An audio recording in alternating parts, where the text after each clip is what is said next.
Thank you very much. I am an associate professor of computer science at the University of Geneva Center for Informatics.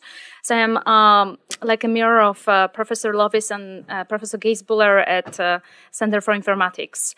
And I'm leading a quality of life technologies lab.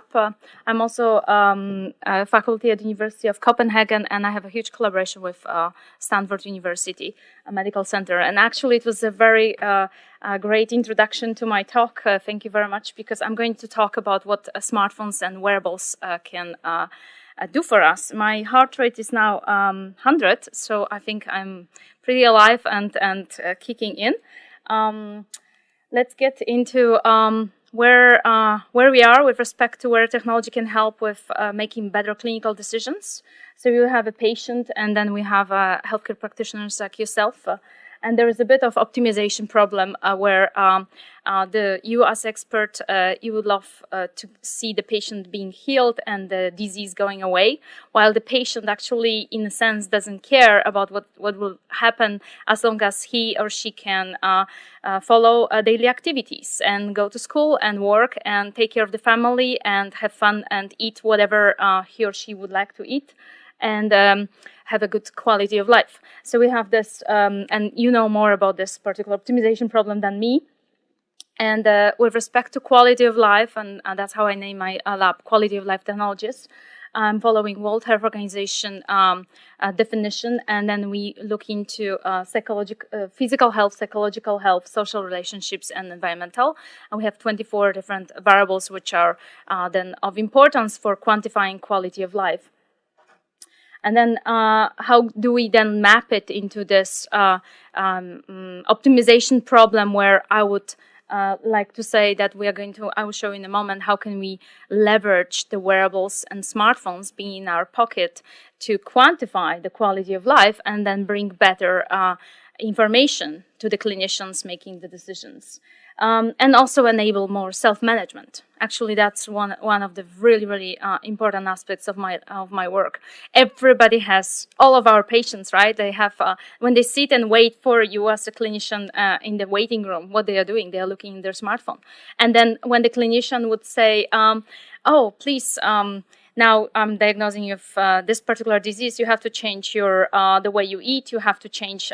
You have to take your medications. You have to start managing yourself better. Then why not leverage the phone, which is actually not yet smart enough to help us in this, and doesn't have all the algorithms embedded to help us to better self-manage and get closer to the ideal state of health.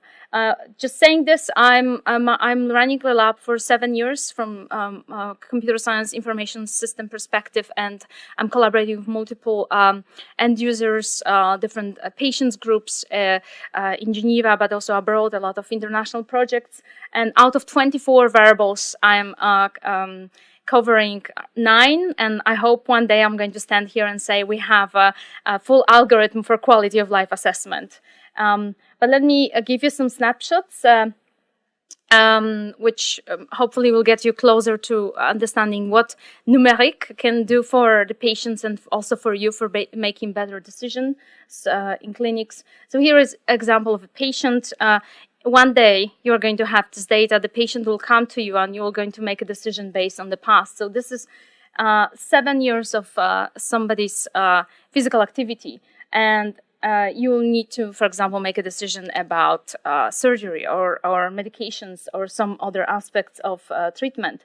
And then you know that there was some serious ski accident, and maybe there was some recovered activity, there was some pain in different years, and maybe small surgery, which also impaired the patient, and then some recovered activities, and again, some pain.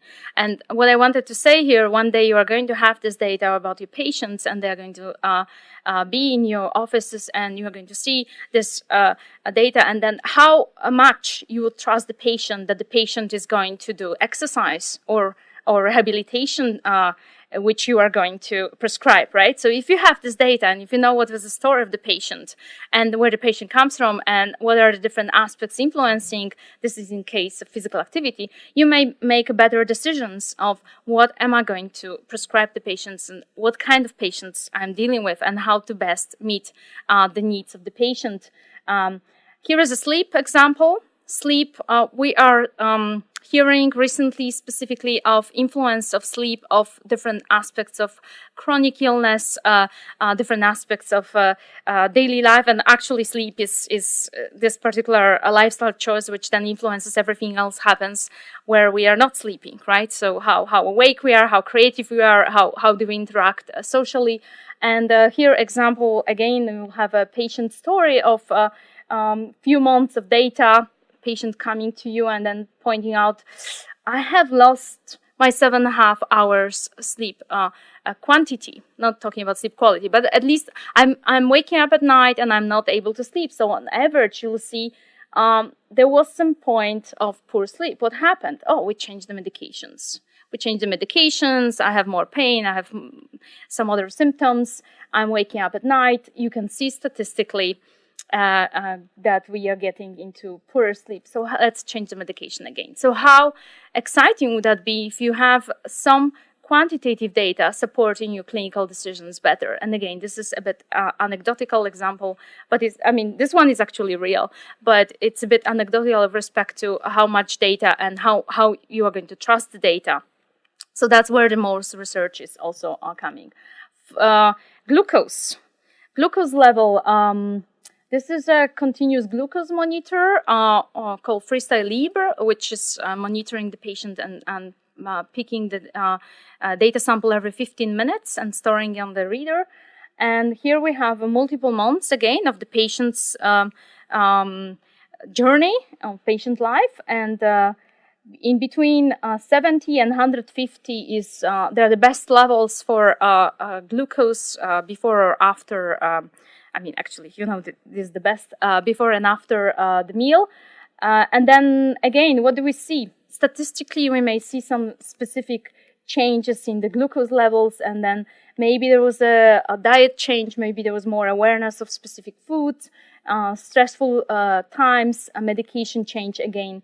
And how exciting would that be, again, if the patient comes to you and you need to make a clinical decision knowing better where the patient comes from, and it's not just making decisions based on single data points or a very short period of measurement, but also getting into the attitude of the patient.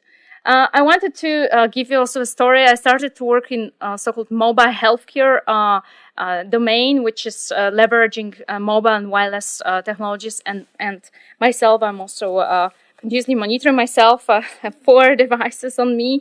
I always say that if it doesn't work for me, it's not going to work for any patient because I'm relatively motivated and I'm looking into these devices and if there are some human aspects of battery lifetime or connectivity which do not work for me, who's already motivated and know how to deal with these gadgets, then definitely it's not going to be good for prescribing to patients. But I wanted to show you the first devices we've been working on. And again, 2003, I was working as a master's student in tons of cables. This is our cardiologist in one of the European projects. He put everything on himself. He says, make a photo.